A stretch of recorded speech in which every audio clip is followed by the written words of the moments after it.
El 4 de agosto de 2018, Jorge Casares, tras terminar su jornada laboral de 8 horas, ya fuera de las dependencias de su trabajo, se encontraría inesperadamente charlando con un niño, de no más de 10 años, quien, aparentemente, lo había estado esperando desde mucho más temprano.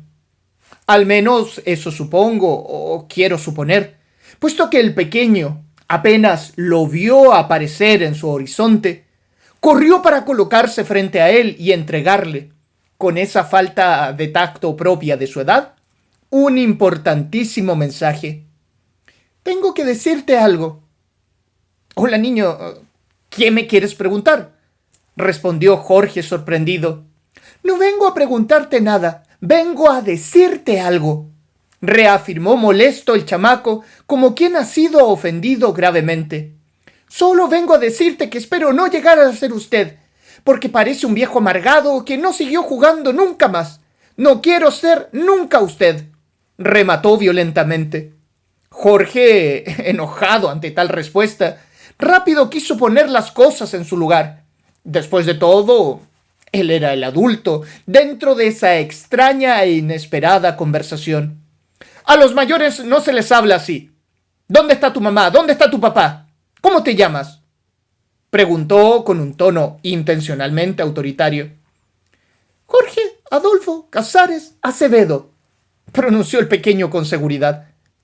Tras decir esas 4 palabras, Jorgito, ágil como cualquier chamaco, corrió hacia la otra vereda, donde un anciano de aire familiar y de más o menos unos 80 años lo esperaba con una enigmática sonrisa de oreja a oreja.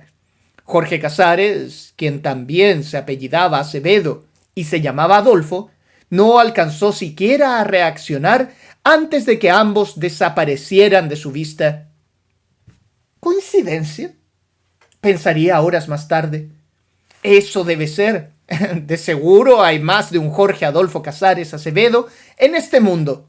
Obvio. ¿Qué más podría ser? Incluso en Chile deben haber al menos 2. Concluyó desconfiado de su propio razonamiento.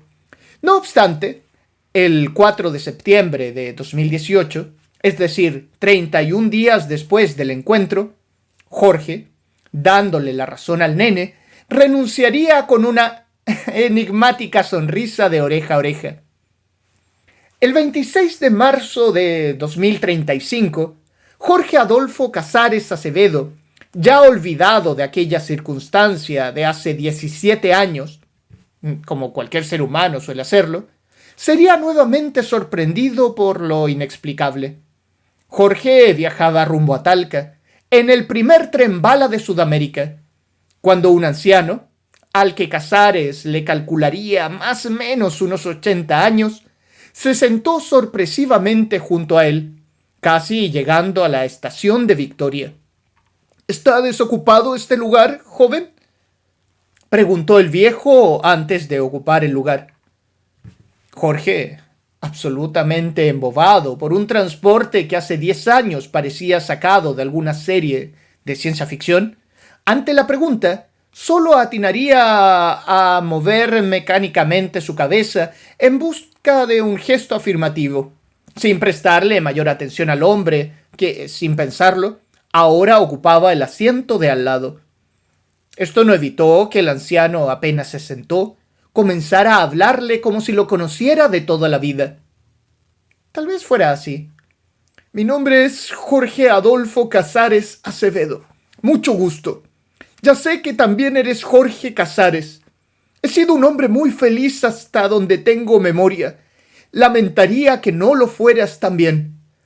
Por eso solo vengo a decirle que no llegue a Talca. Mejor bájese en la siguiente estación y, por favor, compre un boleto de regreso, afirmó. Antes de que Jorge Casares alcanzara a procesar ese breve monólogo sobre lo que debía hacer o no, el viejo ya se había levantado.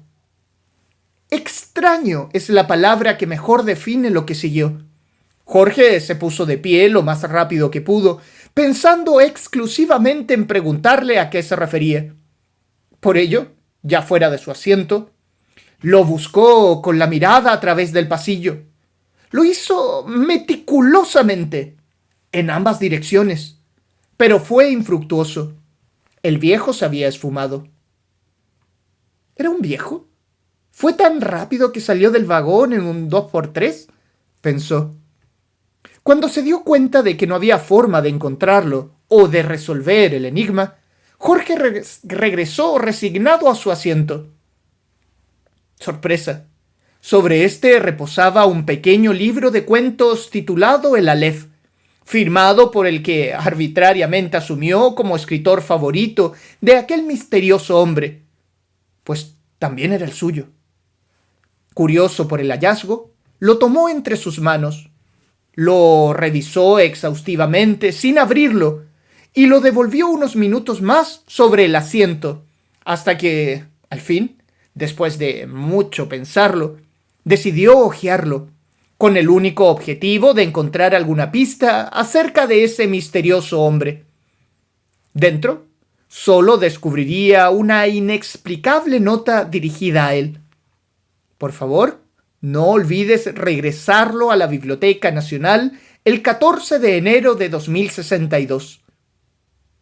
Jorge, asustado ante la revelación, decidió no pensar mucho en el asunto y regresar a Valdivia, tal como le había aconsejado. En la terminal Los Ríos se encontraría con un inolvidable beso y con un abrazo tan lleno de amor que simplemente marcaría el resto de su vida. Esa noche, luego de examinar el libro que ahora descansaba sobre su velador, Jorge soñó con el niño de hace 17 años. El 2067, en alguna fecha estimada entre mayo y junio de ese año, 5 después de la gran hecatombe que acabara con gran parte de la humanidad, Jorge Adolfo Casares Acevedo se encontraba listo para despedirse de todo en uno de los muchos refugios que la ONU, o lo que quedaba de ésta, había dispuesto alrededor del mundo, después de que el aire de la superficie se hiciera prácticamente irrespirable. Para ser sinceros, fue un milagro que Jorge llegara hasta los 80 años, después de los grandes desastres climatológicos que se sucedieron uno tras otro por causa humana. Pero ahí estaba, listo para la eutanasia, pues sus órganos comenzaban a fallar y solo algunos cables conectados a su columna lo mantenían con vida. El proceso era simple. Jorge, una vez recostado, entraría en una especie de sueño lúcido que poco a poco comenzaría a separarlo de la realidad hasta que finalmente su conciencia se apagara por completo. ¿Está claro? Lo está. Procedamos, respondió con una enigmática sonrisa de oreja a oreja. Cuando la médica a cargo, una tal Luisa Ocampo, le dijo que apoyara su cabeza e imaginara dónde quería estar, Jorge Casares solo tuvo tiempo para pensar en dos opciones, al mismo tiempo que abrazaba firme el libro de Jorge Luis Borges, que nunca devolvió a la Biblioteca Nacional. Jorge pensó en regresar al 2018 y luego realizar una visita al 2035, con el fin único de asegurarse de que un Jorge Adolfo Casares Acevedo, mucho más joven, volviera a tomar una y otra vez las mismas decisiones.